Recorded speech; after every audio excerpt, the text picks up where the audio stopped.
हमारे पवन जन धुआं ग्रुप चैनल को सब्सक्राइब करें और साथ ही में बेल आइकन को दबाएं ताकि सबसे पहले वीडियो का नोटिफिकेशन आप में पहुंचे। और वीडियो अच्छा लगे तो लाइक करना ना भूलिएगा। हमार मुंह तकला में कुछ बात है। खा ना खा, चार चार लड़का के माई भइलू, बुद्धि नाम का चीज नहीं थे रे। दूध देख बे तो नानी मुँह लागतिया। प्रणाम पंडित जी। हाँ फिर का हाल बा हो? कुछ ठीक नहीं के, जौन भी अच्छा करे जाता नहीं बुरा हो जाता, का करी ऐसे? हाँ तो चिंता काहे कोई बड़ा, हम बानी नु। देखी हटवा ली।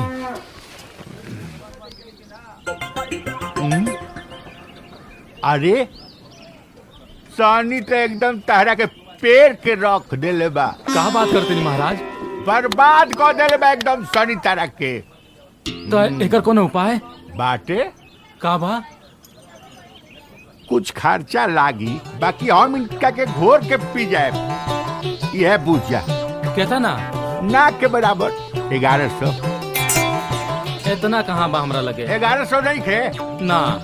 तो देख 500 में तो इनका के अपाहिज को ये दे, हाथ गोड़ टूट के बैठा दे। 500 बस 500। वो नहीं के हमरा लगे। 500 नहीं खे। सुन है सुन, 100 गो बा, 100 गो नहीं खे। 50 25 11 गो बा।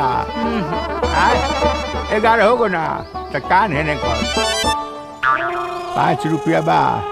ए महाराज, तमाकू खाए के पैसे नहीं के, आ कहता नहीं 5 रुपया बा। वो नहीं खे। वाह पहलवान, जियो बेटा। सुन, सनी के तोर चतना बिगाड़े करे है, बिगाड़ ले ले, बुझले? अब तोर बिगाड़ला के बारी बाटे। सनी तोरा के का बिगड़ी है, ते सनी के ना बिगाड़ लेबे तो जो छूटा चल। अच्छा प्रणाम। हाँ हमारा आशीर्वाद बाटे। एक हाथ देख के हमार पेटो गुड़गुड़ाए लागल। तनी आओ तनी मोर मैदान से। निमिया के डार हमैया लावेली झूला नावा की झूली रे झूली ना के झूली रे झूली ना की मैया गावेली गीत की झूली रे झूली ना ना के मैया झूली रे झूली ना के मैया झूली रे झूली ना।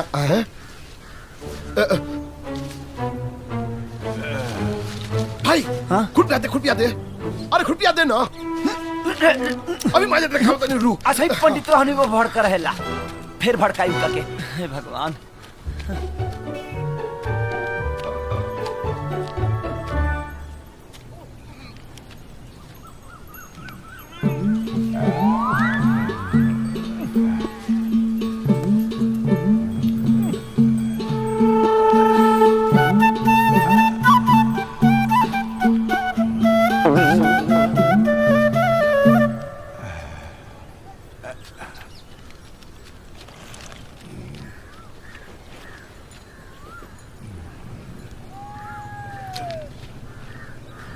देख देख अब तमाशा देख।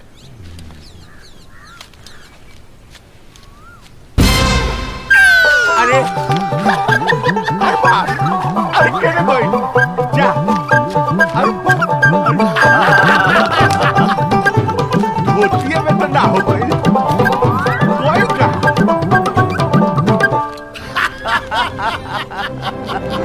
अच्छा बेटा, खाली पकड़ा जा सतोनी के।